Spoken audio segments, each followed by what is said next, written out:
America is a lot of things. For sure, we're powerful, interesting, and unique.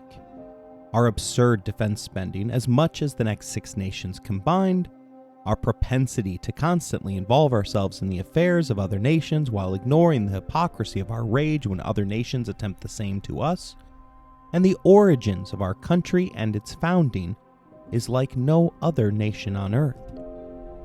We are a nation founded upon the notion that our diversity makes us strong.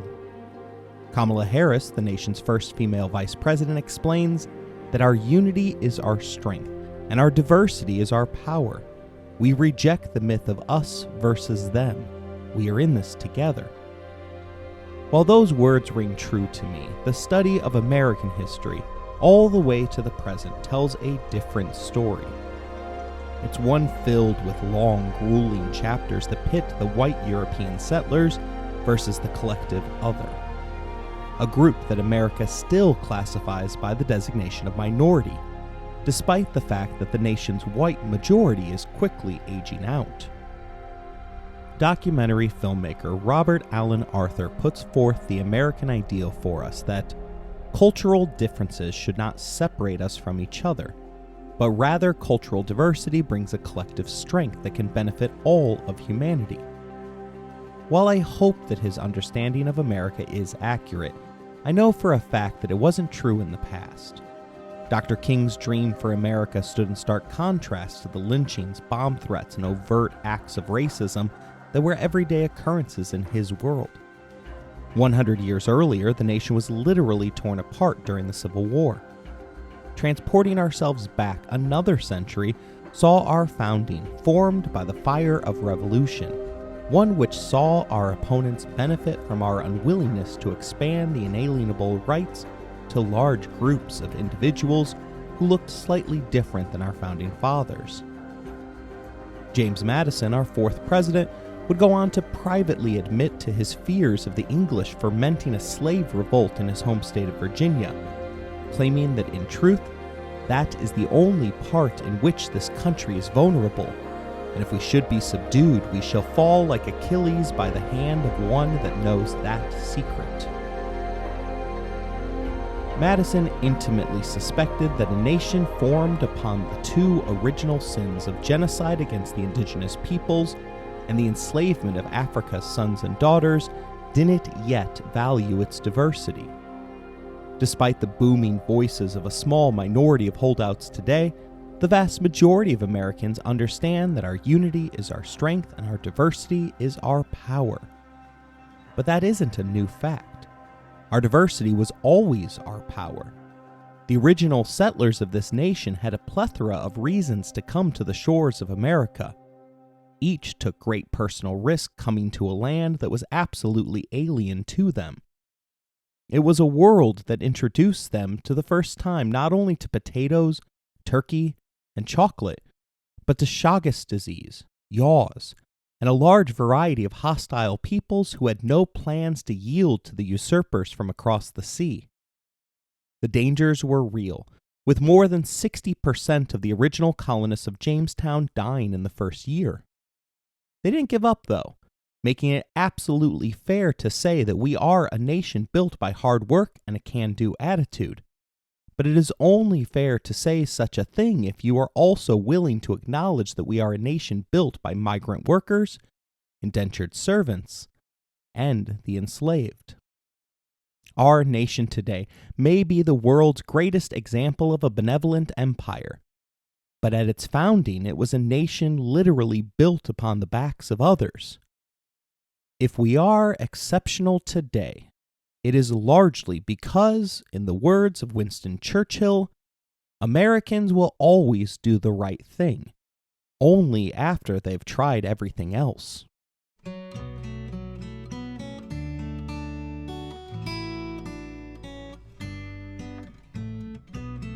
You're listening to A Push Through History, a resource designed for students completing the course of AP US History.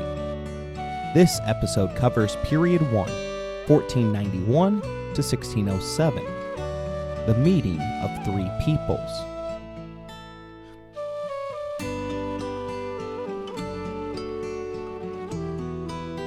Before Europeans set sail across the Atlantic, the Americas were home to a stunning diversity of indigenous populations.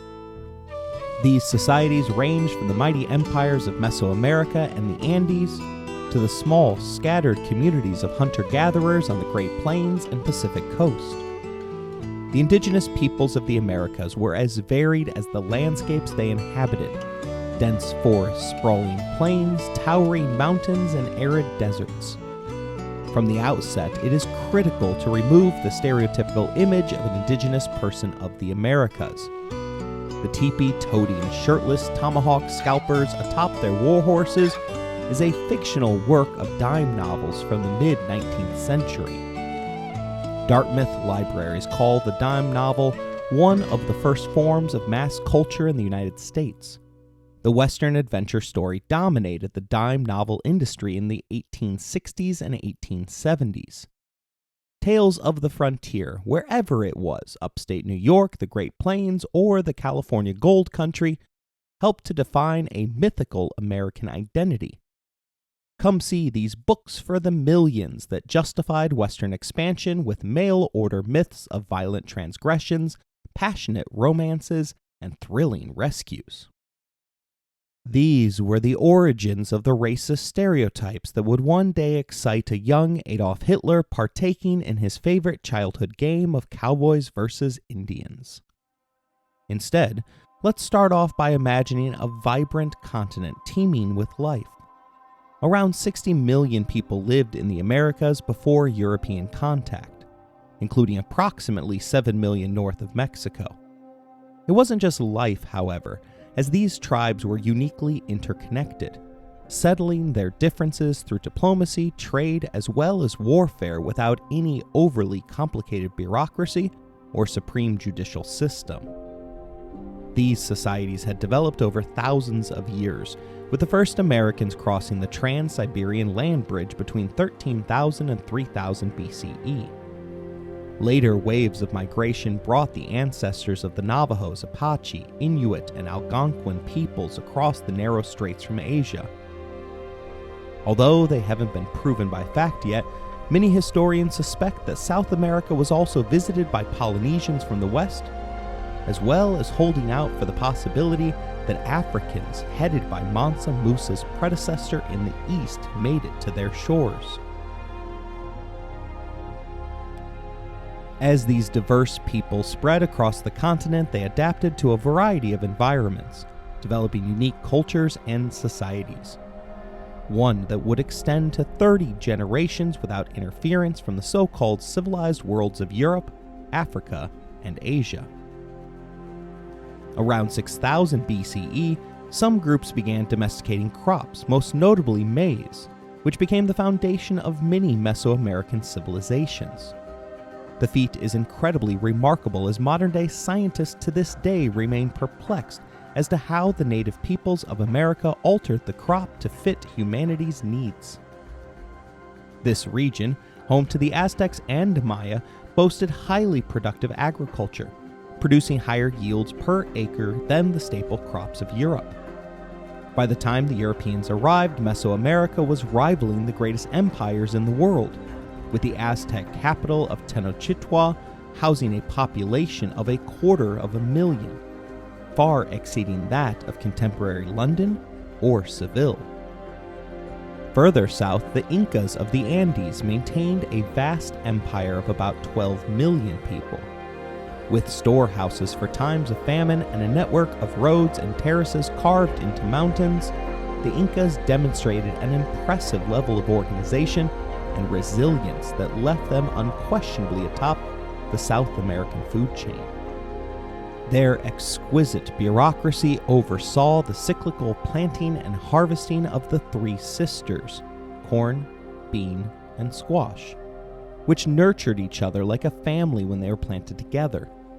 Their government was so well established that it had the foresight to freeze excess crops high in the Andes in order to survive the inevitable famines that plagued this era.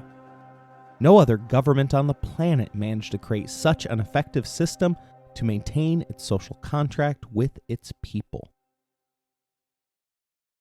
Showcasing the interconnectedness of the two continents, maize agriculture spread from Mesoamerica to North America around 1000 AD, leading to the rise of the Mississippi Valley civilizations.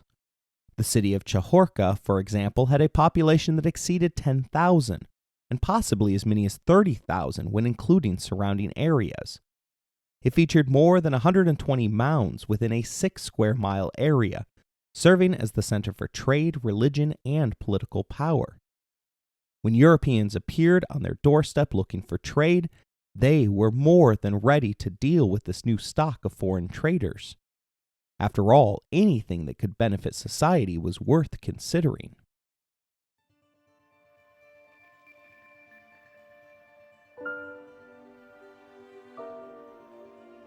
Unfortunately, the vast majority of Europeans hadn't come with such fair intentions as their New World adversaries.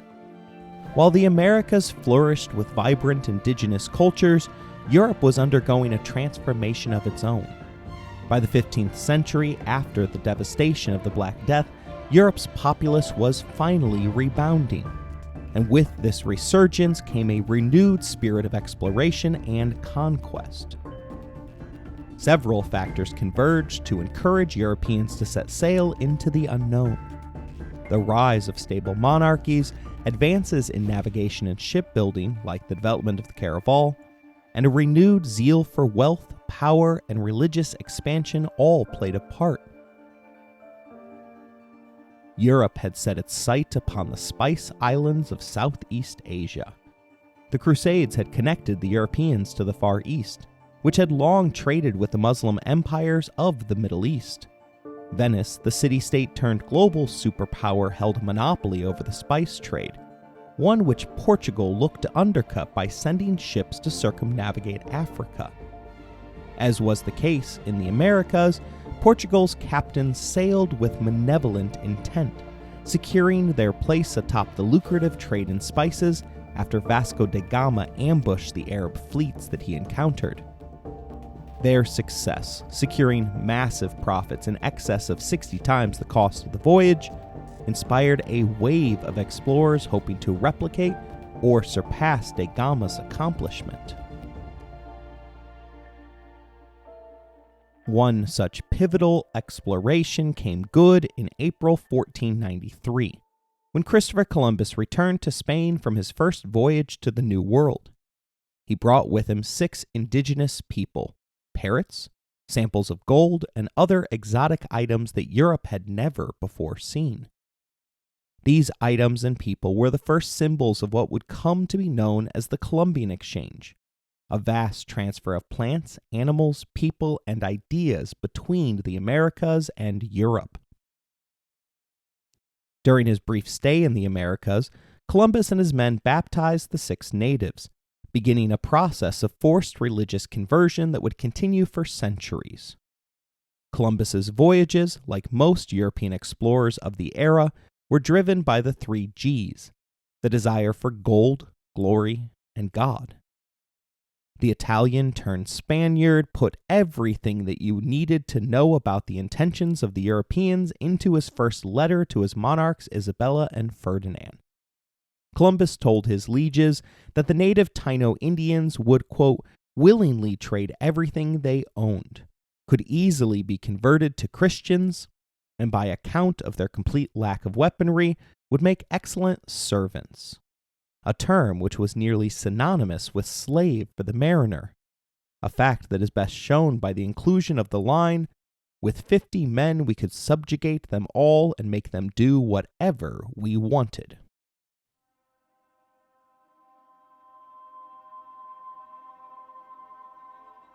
Despite his efforts to cling to the false narrative that Columbus had managed to successfully reach the Spice Islands off the coast of India, other explorers quickly seized upon his success and began their own voyages to the New World.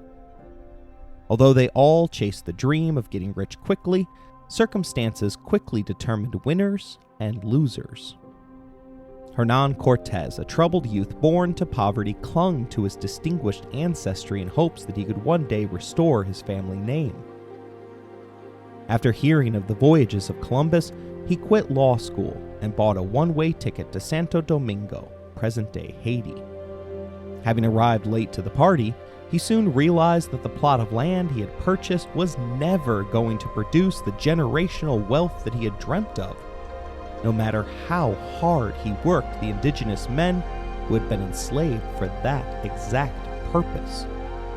In his own words, he informed his superiors that he had come, quote, to get gold and not to cultivate the soil like a peasant.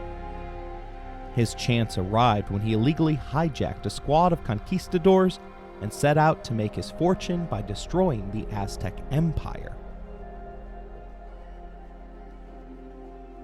Like the first expedition that had been sent 12 years earlier, the Aztecs laughed off the threat that Cortez presented, letting him into their city, not because they were convinced that he was the god Quetzalcoatl, but because they honestly believed that he and his handful of Spaniards represented no serious threat to their world.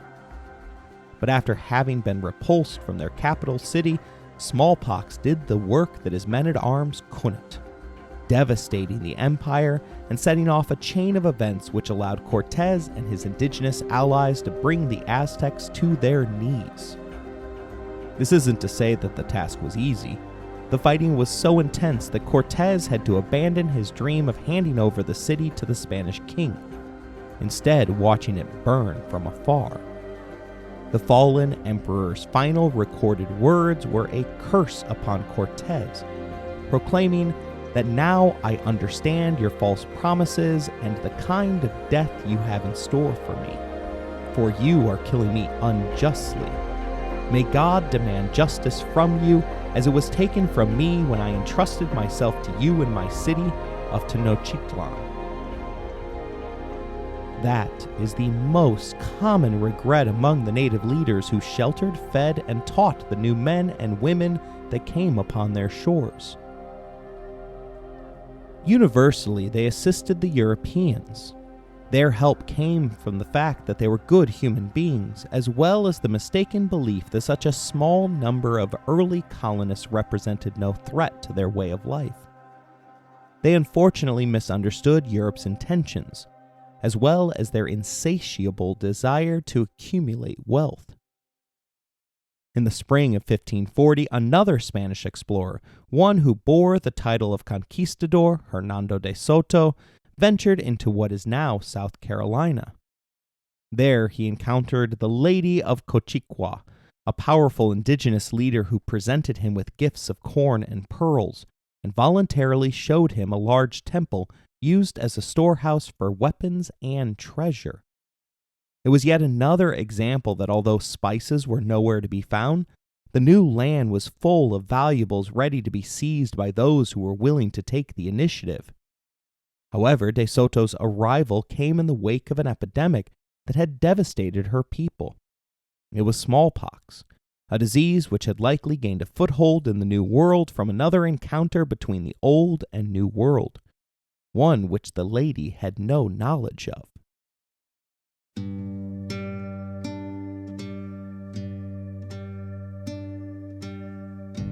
While Spain eyed the New World in its eternal competition with Portugal, its neighbors sought to explore further inward to the continent of Africa. Imperialism would later see Europe carve up the continent, but at this moment in history, Africa held all the cards. Otherwise, Europe would surely have treated the continent in the same manner as the New World. A few key factors, however, prevented Europe from having its way. The tsetse fly took away the advantage of European horses, one which the conquistadors used to great effect during their one-sided wars against the Aztecs and Incas. Their lack of mounts slowed them down considerably, leaving them to the whims of the West African jungles and its mosquitoes, which were laden with malaria and other tropical diseases. When fighting did happen, the Europeans weren't able to utilize their most formidable weapon, the gun, as its firing mechanism regularly wouldn't light when subjected to the damp conditions of the Congo rainforest. Despite the inherent dangers, Duarte Lopez traveled to the Kingdom of Congo in 1578, where he reported a highly cultivated high plain supporting a population of 100,000. The Portuguese quickly established trade relations with the Congolese, exchanging goods such as ivory, wax, honey, palm oil, and crucially, slaves. This trade would soon become an integral part of the transatlantic slave trade, which would have devastating effects for millions of Africans. The triangular trade between Europe, Africa, and the New World turned out to be completely one-sided. But it didn't start that way. Established empires, including Mali, had long ago established the peculiar trade of humans with the Arab kingdoms of the Middle East. Their own kingdoms involved captured slaves working the fields and mines, as well as performing key tasks, including serving in the army, as well as some kingdoms' chief bureaucrat, the vizier. The capturing of slaves was always done outside of their own civilizations, preying upon small villages or forcing prisoners of war to accept their new fate.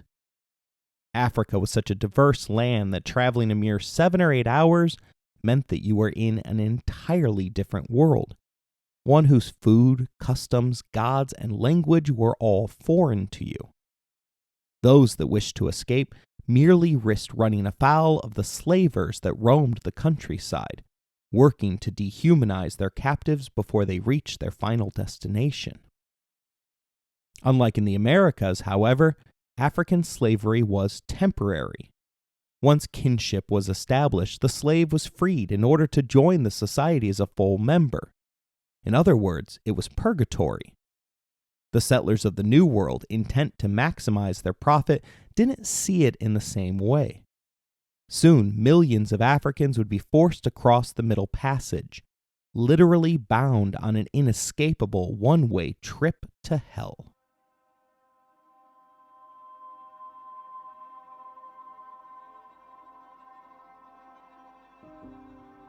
What was driving Europe's relentless expansion? The economic system of mercantilism, which emphasized the accumulation of wealth, particularly gold and silver, as a measure of a nation's power, underpinned much of this exploration and conquest. European monarchs sought to expand their empires and increase their wealth by extracting resources from new lands, often through brutal means. The Spanish crown, for example, sent conquistadors like Hernán Cortés and Francisco Pizarro to conquer the rich empires of the Aztecs and Incas. These conquistadors were motivated by promises of land, titles, and indigenous labor. They brought with them not only guns and steel, but also diseases like smallpox, which decimated indigenous populations. In less than a century, the population of Hispaniola was virtually wiped out, and Peru's population of 9 million was reduced to a mere 500,000. Mesoamerica's population fell from 20 million in 1500 to just 3 million by 1650. Mass genocide hadn't been their intention. It was merely an effect of the absence of New World cattle, the origin of smallpox. After all, men like Cortés hadn't come to toil in the soil like a peasant. That work was always planned for someone else. The initial work of hauling the gold and silver out of Mexico was put upon the indigenous peoples of the Americas. Men and women who had hailed Cortés as their savior from the Aztecs, and their penchant for sacrificing tributes by pulling out their still beating hearts. The Spanish made so much money that their entire kingdom suffered from malaise, ushering in an era where the country failed to produce anyone or anything notable to the study of history. They stagnated. Soon their rivals England and France, which had fallen hopelessly behind the Spaniards, sought to counterbalance by sending their own missions to the New World. Prussian war theorist Karl von Clausewitz proclaimed that war is the continuation of politics by other means. Thankfully, the New World was so vast that the 3 European nations rarely came to direct blows, but there were moments of conflict. Elizabeth I, the Virgin Queen of England, authorized her sea dogs to attack and capture any Spanish treasure trip on the high seas. Sir Francis Drake proved to be more than a capable pirate. securing the holds of 2 ships and earning a nice 4,700% return on investment. Investment was the key term, as wealthy citizens sat around Joffrey's coffee shop, the site of London's stock exchange, in order to view the going rates for England's burgeoning profile of joint stock companies.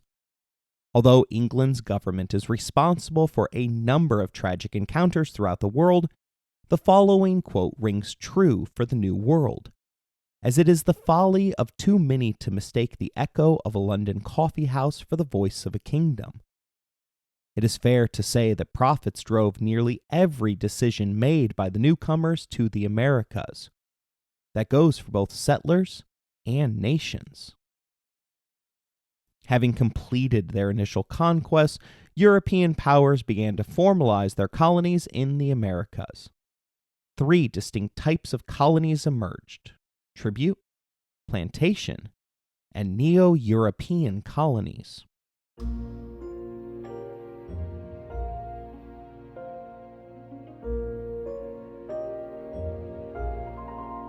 Tribute colonies, like those in Mexico and Peru, were built on the existing structures of indigenous empires, where Europeans extracted wealth through forced labor and tribute systems.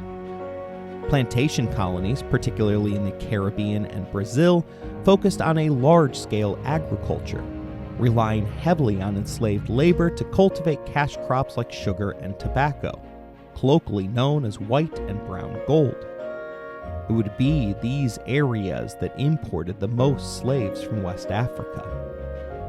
Neo-European colonies, such as those in North America, were designed to replicate European social and economic structures, often displacing indigenous populations in the process. The old, "you're standing on the land that I just discovered/claimed" trick. Initially, these colonies relied on indigenous labor and European indentured servants. However, as the demand for labor grew, especially in the plantation colonies, European settlers turned to enslaved Africans. This shift was driven by the transatlantic slave trade, a brutal system that came to be known as the triangular trade. The trade portion involved European ships carrying manufactured goods to Africa, where they were exchanged for enslaved people. But it wasn't as simple as that. Africa had a number of currencies which were used to purchase goods. Among them were fine cloths and cowrie shells. Don't automatically laugh off such things. The gold standard wasn't yet formed, and cowrie shells in particular were universally used across the globe, even in the Americas. Even civilizations who had zero awareness of each other had all come to the conclusion that the naturally growing shells made an excellent trade currency. Europe, however, had a wider view of the global economy than their local African trade partners. Kingdoms whose products were so sought after that they didn't need to leave their lands in order to trade with the wider world. The Portuguese initially dominated the transatlantic slave trade, taking over a small island known as Cape Verde and having slaves produce the fine Indian cloth that was desired by their African trade partners. Soon the market became saturated with cloth, devaluing the currency and allowing the Europeans to take advantage of the cut-rate prices. They did the same with cowrie shells, using their slaves and sailors to harvest the currency throughout the Indian Ocean. If the African kingdom didn't meet their prices, they merely moved further down the coast to ply their trade with another group. Such threats were quite effective at getting their seller to budge on price. After all, the fiscal military state of African kingdoms meant that anyone defeated in war could find themselves being sold into slavery. Access to the advanced weaponry of the Europeans was essential to ensure that you didn't suffer the same fate as those whom you enslaved. To say that Africa during this time period was a dog-eat-dog world would be an understatement.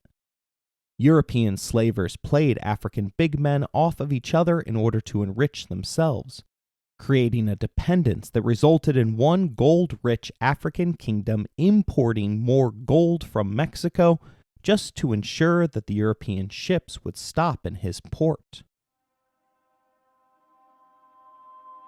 The port cities became centers of taxation, with big men charging fees for entering, loading, unloading, and staying within the port's lodging. Some slave missions took up to 6 months to fill their cargo hold, and always required the purchasing of at least 3 months' worth of locally grown African food. The slave trade was, in other words, the center of the African economy, connecting them to the wider world, providing access to firearms and advanced artillery, while simultaneously empowering the kingdom's leader and his cronies. In the long run, of course, it deprived West Africa of their most valuable resource, surplus labor. The captives were then transported across the Atlantic via the Middle Passage, a harrowing journey where enslaved Africans were packed into the holds of ships under appalling conditions. Many did not survive, a fact that is illustrated by the disturbing detail that sharks would literally trail the slave ships across the entirety of the voyage. Those who managed to survive were sold into slavery in the Americas, where they labored on plantations, producing goods like sugar, tobacco, and cotton for European markets, often paying off their purchase price within just 5 months. Even in the worst conditions of the sugar islands of Brazil and the Caribbean, where the average lifespan of a slave was just 7 to 9 years, this was measured as an immeasurable profit. Despite the horrific nature of the slave trade, European powers justified it through economic reasoning and twisted religious interpretations. Some cited the so-called Curse of Ham, a biblical story found in the King James Version of the Bible that they claimed condemned Africans to servitude in perpetuity. Others argued that they were making the land productive and valuable, conveniently ignoring the cost in human lives and suffering. That proved to be the same logic that the colonial settlers used to justify removing natives from the land they had discovered. As the notorious B.I.G. noted, it's like the more money we come across, the more problems we see. The natives lived in a state of togetherness and harmony with the land, only taking what they needed and adjusting their way of life to the land that they called home.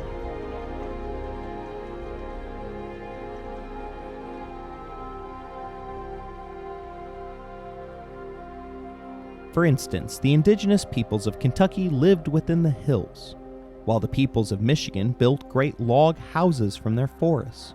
And still, the peoples of the Southwest lived within the cliffside pueblos of the desert mountains. Growing tobacco for export, however, required even flat land. That meant the reimagination of the New World. Jamestown, one of the Virginia Company's failed cities, saw 2/3 of its population die of starvation and overwork before John Smith grabbed the reins and demanded that the settlers stop digging for gold and begin to grow crops for subsistence. To those expecting to return to England with their pockets overflowing with riches, it was a radical idea. It was in Jamestown that the Indian tribal chief Powhatan introduced tobacco, or brown gold, to the settlers. Although King James I correctly labeled the drug as a vile weed whose black, stinking fumes were baleful to the nose, harmful to the brain, and dangerous to the lungs, he quickly learned to love taxing his latest import from America. Virginia quickly grew into one of the most successful of the New World's colonies. It was a plantation colony, one whose cash crops would fuel England's world-conquering fights with its European rivals. The headright system, which handed out 50 acres for every individual whom you paid to travel across the Atlantic. This led to a system of indentured servitude, where individuals from Europe and Africa agreed to work off their debt over a period that typically lasted between 5 to 7 years. Although the king owned all the land in Virginia, courteous of the old rights of feudalism, that land was producing zero value for the king.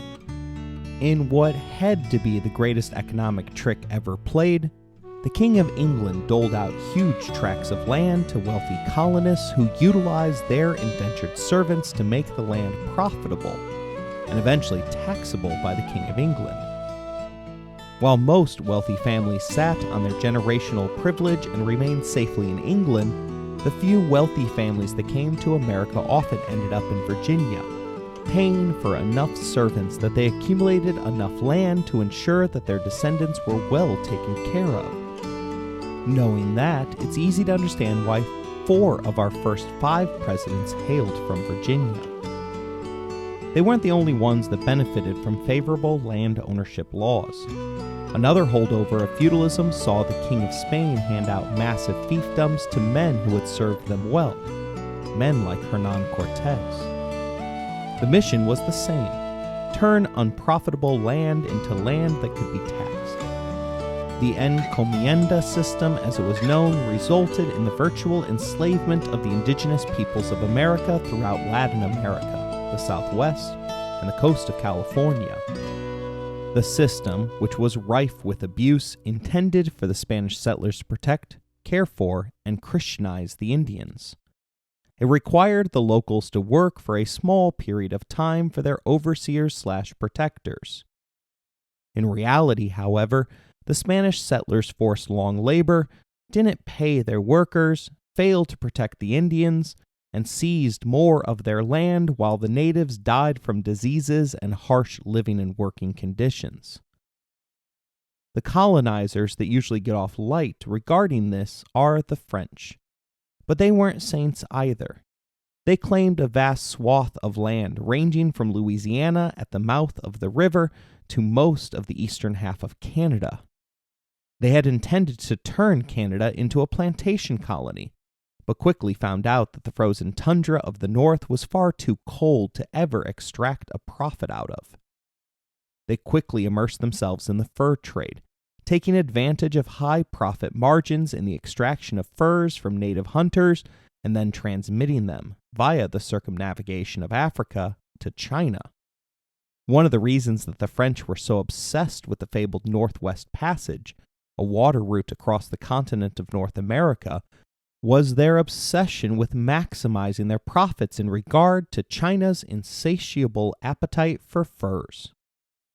While the natives were largely interested in the manufactured goods that only an industrialized nation could produce, many indigenous tribes fell for tricks that saw them trading beaver and buffalo pelts for manufactured red beads. It was the natives' ignorance of the global market and trade goods that made them susceptible to such ploys. Theirs was the only land that wasn't yet connected to the outside world. The French used a strategy of divide and conquer in order to remain one step ahead of the tribes that would eventually look upon France as an invader rather than a friend. In 1729, the Natchez Rebellion made it clear that the French were no friend to the local tribes. After it became known that the villages were earmarked for a future tobacco plantation, a Natchez chief called for a rebellion, telling those that would listen that we walk like slaves, which we shall soon be, since the French already treat us as if we were such. Rising up as one, the tribe killed 1/10 of Louisiana's white population and took another 50 white women and children as hostages. More importantly to the development of America, they were joined by 200 African slaves as their allies. Historian Alan Taylor tells us that the Natchez uprising especially terrified the French because African slaves joined the Indian rebels, combining the two greatest nightmares of a colonial people, an Indian massacre and a slave rebellion. Thankfully for the French, they were able to call upon the Choctaw, a traditional enemy of the Natchez. With the Choctaw acting as a force multiplier, the French quickly re-established their control over the area, with one priest claiming that the result signified that God wishes the Indians yield their places to new peoples. That rewriting of history completely erases the contribution to the Choctaw, but it was a standard for the time. Taylor notes that unable to strike directly at each other, the English and the French competed for influence over the native confederacies. The Indians were capable of devastating either colony and critical to the survival of both. To woo the natives, the empires needed to supply their demand for European manufactures, either by trade or by present.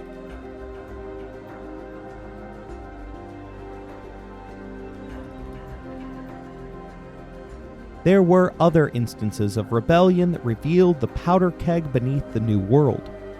Nathaniel Bacon's rebellion similarly fused the danger posed by both the indigenous population and poor workers with limited rights.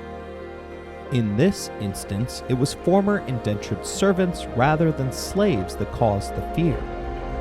Bacon was a wealthy white Virginian planter who desired for his colony to clear out the natives so that they could expand their farms into the West.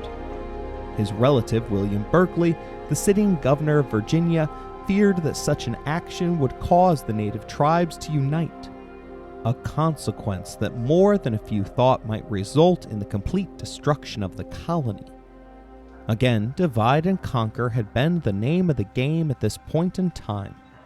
Bacon defied the governor's decision and organized his own militia to do the dirty work, specifically drawing from the ranks of white and black indentured servants, as well as enslaved people of African descent.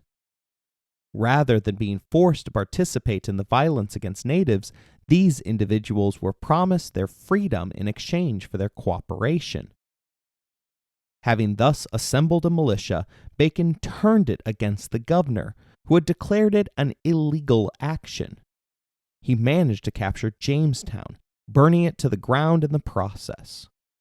Unfortunately, we don't know what would have been the end result of Bacon's angst, as he died of a fever a month into the rebellion. Without his leadership, the revolt dissolved. Despite its ultimate failure, the rebellion had deadly consequence for millions of Virginians. Legal scholar Michelle Alexander tells us that the events in Jamestown were alarming to the planter elite, who were deeply fearful of the multiracial alliance of indentured servants and slaves. Word of Bacon's rebellion spread far and wide, and several more uprisings of a similar type followed. In an effort to protect their superior status and economic position, the planters shifted their strategy for maintaining dominance. They abandoned their heavy reliance on indentured servants in favor of the importation of more black slaves. It was at this point in time that racialized slavery began, with Virginia's lawmakers in the House of Burgess making legal distinction between white and black inhabitants. The separation of poor whites and blacks was yet another version of the divide and conquer strategy that had been used to keep the indigenous peoples from uniting against them. It worked, as historian Robin D.G. Kelly teaches us that many of the European-descended poor whites began to identify themselves, if not directly with the rich whites, certainly with being white. And here you get the emergence of the idea of a white race as a way to distinguish themselves from those dark-skinned peoples who they associate with perpetual slavery.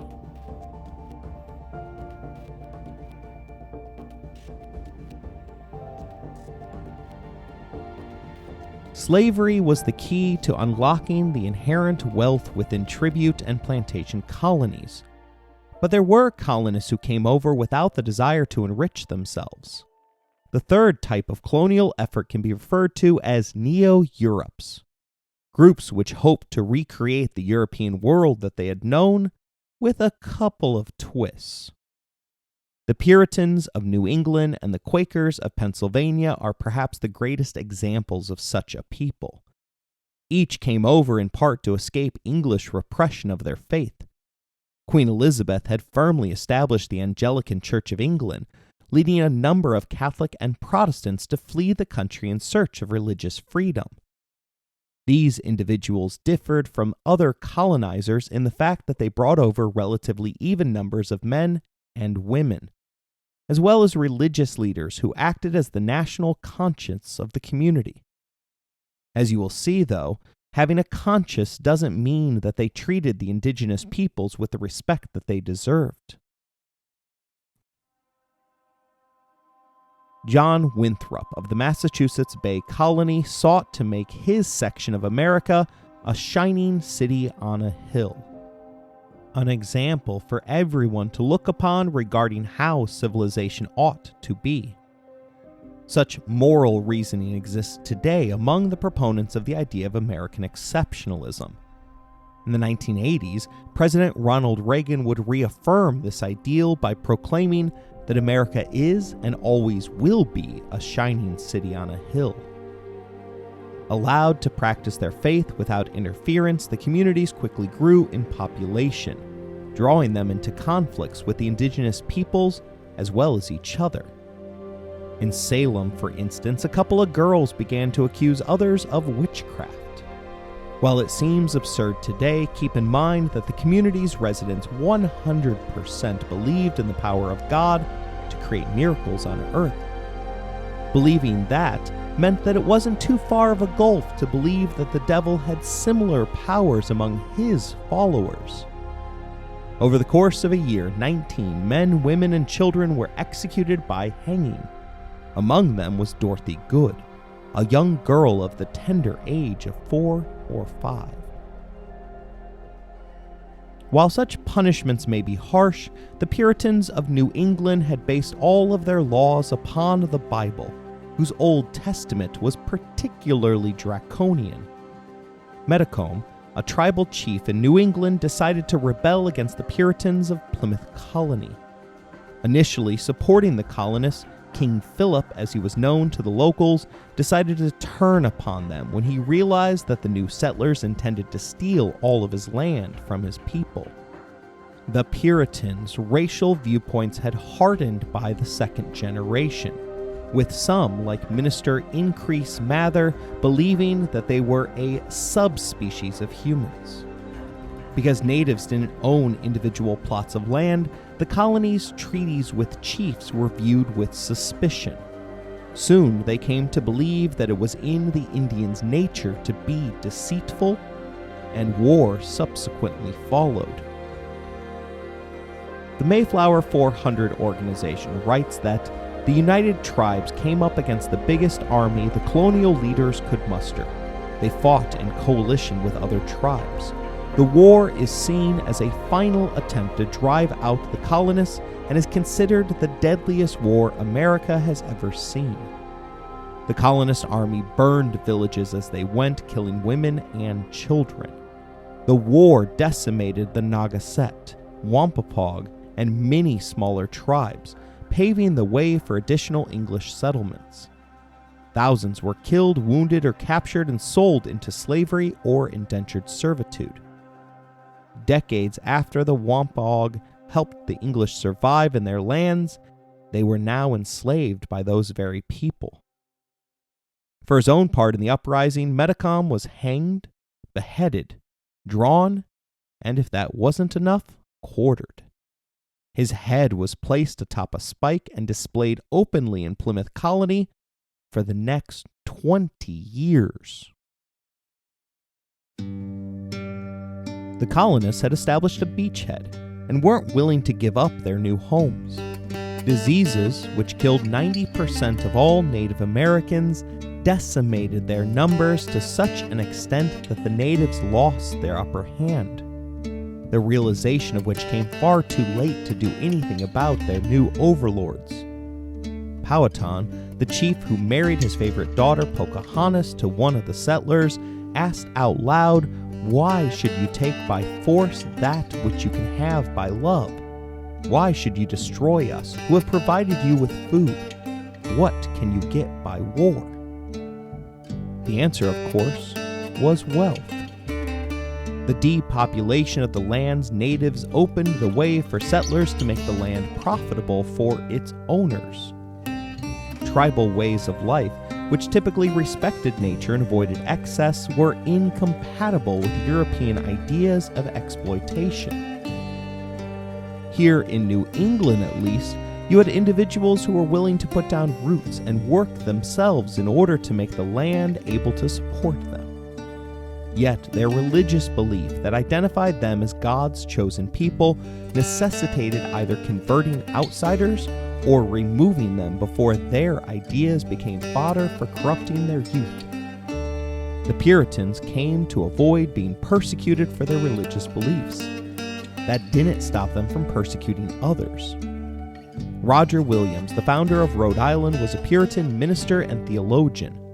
He ran afoul of his fellow man because of two unique viewpoints. First, although he believed in the Puritan faith, he didn't believe that it was right to force others to share his beliefs. Second of all, he thought that it was dishonorable to take the indigenous people's land. In his mind, the settlers should at least pay for it. For those two radical beliefs, he and Anne Hutchinson were chased out of the Massachusetts Bay Colony. The shining city on a hill wasn't quite for them. The religious Great Awakening soon spread from the north to the rest of the colonies, particularly after the English settlers initiated the land's first right of petition to the king in order to seize New Netherlands from the Dutch in order to flip it and become New York. At the outset of the Great Awakening, the 13 colonies were religiously divided, with the middle colonies being made up of Quakers, Anglicans, Lutherans, Baptists, Presbyterians, and even some Catholics in Maryland. The southern colonies, on the other hand, mostly consisted of members of the Anglican Church. In 1741, Jonathan Edwards gave the emotional sermon titled "Sinners in the Hands of an Angry God." According to Edwards, all humans were sinners. God was an angry judge, and individuals needed to ask for forgiveness while maintaining steadfast faith in their deity. It was during this period that individuals began to believe that they were destined for hell, only otherwise saved by God.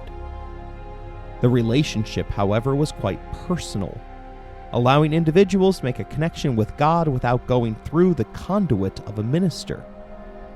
From there, it wasn't a far leap to get to the American ideals of nationalism and individualism. Both ideas would result in the ignition of conflicts throughout our nation's history. More importantly, the Great Awakening reinvigorated religion in America at a time when it was steadily declining, introducing ideas that would penetrate deep into American culture for many years to come, and contributing to the idea that their actions in regards to the native population and to those who they enslaved weren't the actions of an evil person.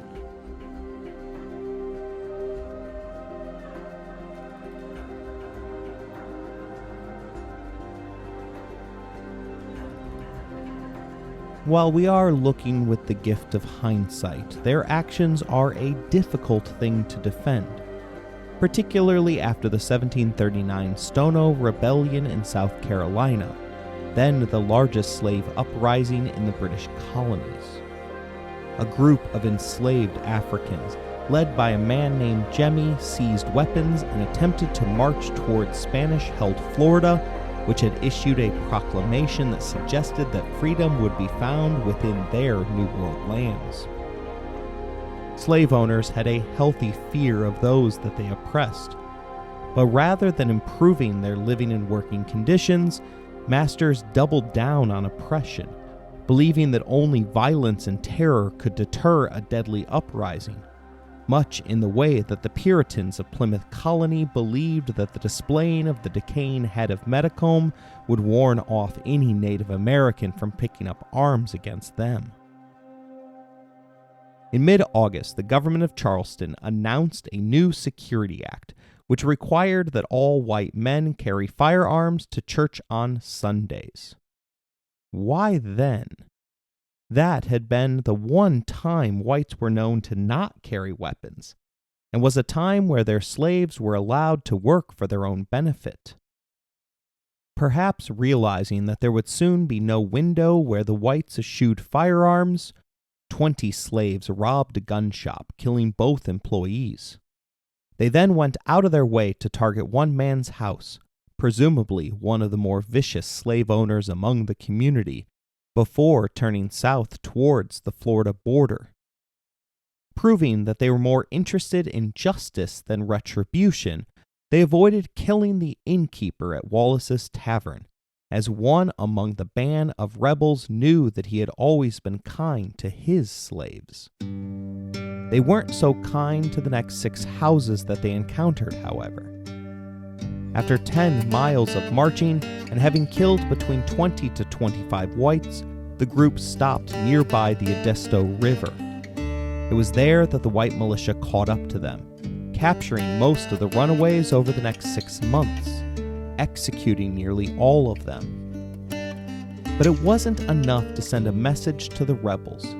The white planters needed to make it clear to the rest of the enslaved that such actions would result in something far worse than enslavement.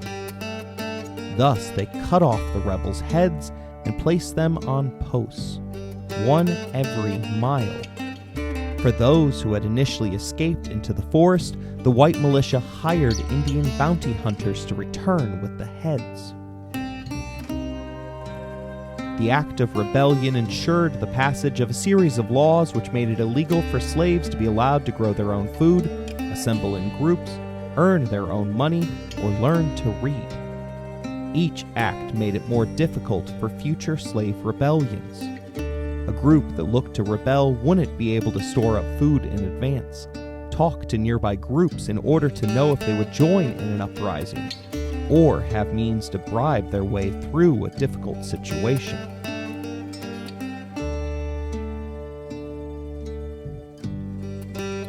Such horrific examples suggest that it was insane to revolt against the established colonists, but other instances proved that the act of rebellion had value in and of itself. In the Southwest, the Pueblo Revolt of 1680 pushed back against the Spanish missionaries who sought to produce one homogeneous Spanish colony. The priests had outlawed basic necessities for the Pueblo people, including the worship of their gods, tribal songs, and dances. They rose up in rebellion, killing a handful of missionaries before it became a full-blown war. The two sides viciously attacked each other for the better part of 16 years. The Spanish suffered in part because their chief ally in the conflict were the nomadic Apache, a group that was already stretched thin and therefore only able to muster 170 soldiers against the Pueblo. Although the Spanish were ultimately victorious, the resumption of their rule allowed for exemptions which were viewed as tribal necessities to their way of life. As you can see, the colonial period in America was a time of profound transformation, marked by the collision of cultures, the establishment of new social and economic systems, and the laying of foundations for what would become the United States. It was a period of great ambition and expansion, but also of exploitation, conflict, and resistance. As we reflect on this era, we are reminded of the complexities of history and the many forces that continue to shape our world, some to this very day.